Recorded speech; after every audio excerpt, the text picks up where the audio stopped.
And the examples of people having to write in code to get their meaning across, philosophers like Spinoza, for example, permanently aware of how the heavy hand of the secular arm of the Inquisition might fall on them, had to conduct themselves. We have, I think, absolutely no right to forget that, to forget the fact that only one copy of Lucretius's De Rerum Naturam, one of the great contributions to culture and civilization ever made, as well as the first discovery of the atomic theory, very nearly didn't survive the Christian centuries at all. Only one copy, in fact, did make it, helped to inspire people like Galileo, whose fate, of course, stood as a permanent reminder to people of what would happen to them if they didn't appear to be sufficiently devout. So I think if I haven't made that point by now, I'll have failed to make it if I elaborate any further. I think I just want to say, and this should probably be in conclusion, I don't have a stopwatch either, is that we are now in the position that I try to occupy in my little book about the Parthenon. The Parthenon is a building without which I could not do. I don't know about any of you, but if you try and imagine European civilization without that, as Eliot invites us to imagine European civilization without monotheism, it's pretty hard to do.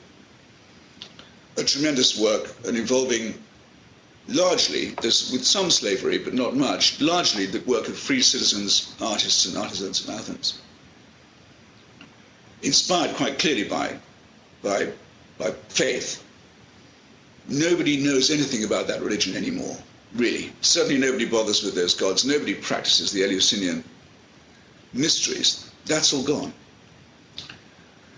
But the tremendous contribution made by it stays with us. So what I think we have to be talking about, Professor Brummett and I, among other things, is one of my favorite words, Hegel's word, Aufhebung, transcendence. How do we, as a civilization and a culture, retain what is of value and of beauty and of instruction in the contributions gifted to us by the past from the years and decades and centuries of faith, while discarding, perfect timing, while discarding the superstition, the theocracy, the censorship, the torture, the intimidation that were just as necessary to that system and just as much part of its legacy to us. Thank you very much.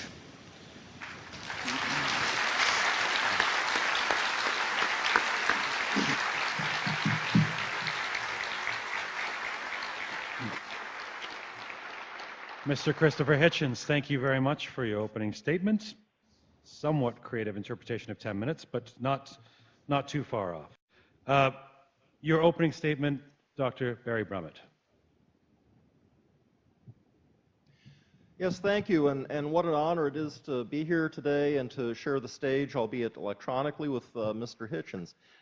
It is, of course, Mr. Hitchens' long legacy and work in attacking the extremisms of religion, which provide the framework for us to be here tonight. So I think my prepared remarks are going to try to address our resolution within that context, and then in my 5 minutes later on, I'll talk more about his, I thought, very interesting statements. At the start of his celebrated treatise on rhetoric, Aristotle makes a very interesting distinction. He says, on the one hand, we have decisions that we have to make for which we have no sure and certain systems to guide us. Who do you vote for? What do I do about my interpersonal relationships? Do I spank my kid? Do I buy that used car? And he says, because we have no sure and certain systems for those kinds of decisions, we have to talk it out, and that means that we have to turn to rhetoric and dialectic, he said. And I think our descendants' rhetoric and dialectic today would include, although not be limited to, such activities as literature, television, film, and so forth. Many of us get clues as to how to live those parts of our lives from those sources. On the other hand, he says, we have decisions to make for which we do have sure and certain systems to guide us. If you want to know the area of a circle, you take a measurement, you apply the formula. No one debates about the area of a circle, okay? Seems like a very reasonable sort of distinction. But I think it sets up a great temptation, and that is the temptation to move managements of our everyday issues from rhetoric and dialectic and the messiness that that involves over to sure and certain systems, right? Because wouldn't you really like someone to tell you once and for all what you should do in life? Wouldn't you like someone to tell you whether you should spank your child or not? Otherwise, you do the wrong thing, and then 20 years later, the kid climbs a library tower with a 30-06, and it's your fault. I take from this great temptation what I would call a rhetorical definition of extremism. And I think rhetorically, extremism is what happens when people assert that they have a sure and certain system to guide decisions, which really ought to be made through rhetorical and dialectic and cultural means. And let me just say in general, I think that having looked at Mr. Hitchens' work over the years, I think I am probably appalled by many of the same things that he is appalled by. But I think I find a different causality. And I want to talk about extremisms as being that causality, but not only religious extremisms. I think extremisms, both religious and secular, are the source of many of our problems. And I think if we don't understand that, then we will not understand religions which are not extremist, and we will not see secular belief systems which are extremist. When I talk about extremism, I want to look at the form or the pattern of extremism. I think that's more important than the content of religious or secular extremisms. And I want to point to three kinds of form that I think underlie this sort of extremism. The first is what I would call dogmatic fundamentalism. And that's what happens when someone is a prophet, when someone has found some sort of secular text, and they attempt to treat that as a sure and certain system which will tell us absolutely what we should do in life. Now, obviously, you find that in religious circles, in religious belief. But I think you find it elsewhere also. And let me just give one sort of example. I've known many people who began life with a very dogmatic and fundamentalist upbringing. And then later in life, they just couldn't do that anymore. They could not hold to those religious beliefs. But they shifted that sort of dogmatic fundamentalism to something else. In my experience, most often health. And they grab hold of some sort of health doctrine and health text, and they become as dogmatic as any primitive Baptist preacher telling you, what you should do, except now it's about what you ought to eat as opposed to what you ought to believe. So I think dogmatic fundamentalism is the first kind of extremism in the sense that I mean it.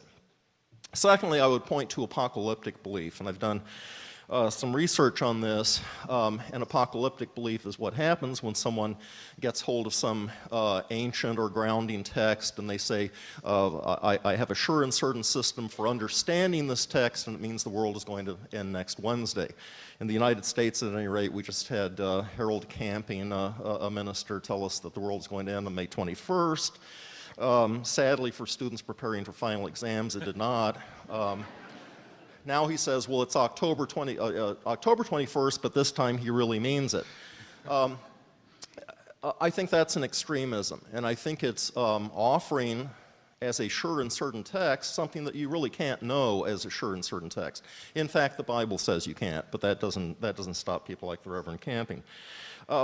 In my study of apocalyptic, what has fascinated me, though, is I've looked at all kinds of apocalyptic discourse. People who think the world will end because of World War III, or ecological matters, or economic matters, or you name it, and they all follow the same form or pattern. I think this is something deeply ingrained in people.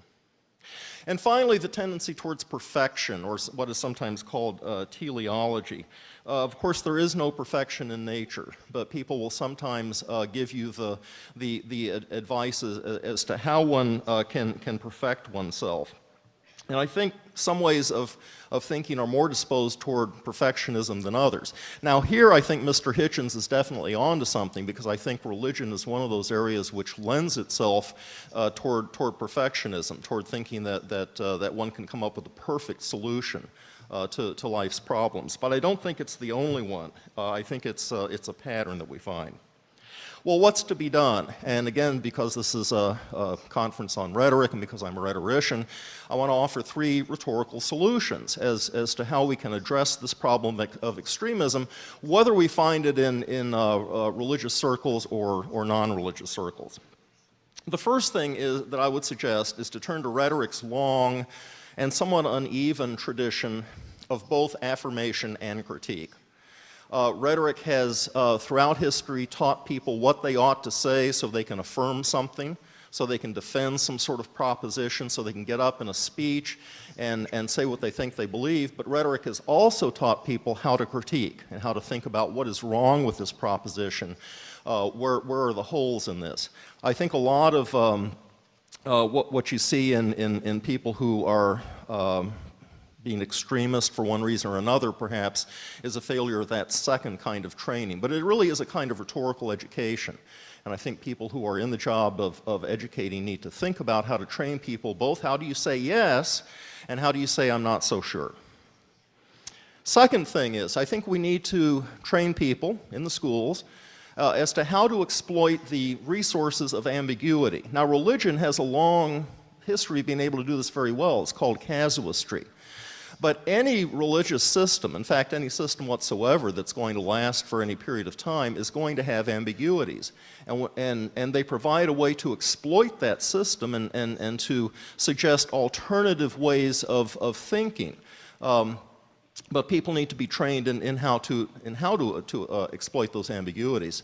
Religion depends on this. No religion is going to last more than 2 weeks if it tells you that you must wear a pointed yellow hat every Thursday evening at 5 o'clock. None of them are that specific. They are all vague. They are all ambiguous.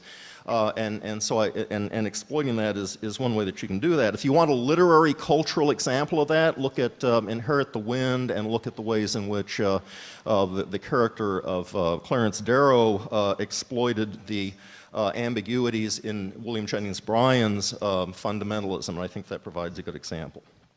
The last solution I would suggest is to go sophistic, to become sophist, and the sophists cultivated the study of what was called the dissoi logoi, which is to say there are two sides to every question. And before you get up to speak on any question, think about what could be said on the other side of that question. One of my favorite authors, his book is rather old now, but Mark Bachman wrote a book called Sophistication. I highly recommend it. He argues that we have become sophists in our time. I would say perhaps not enough and not enough of us.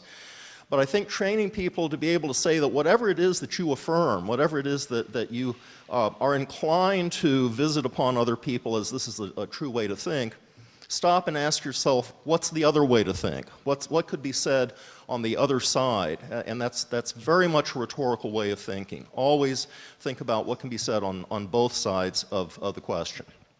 Again, I think I'll reserve for my second statement some answers to what I thought were Mr. Hitchens' very interesting and provocative remarks, and I will now yield the rest of my time, as they say.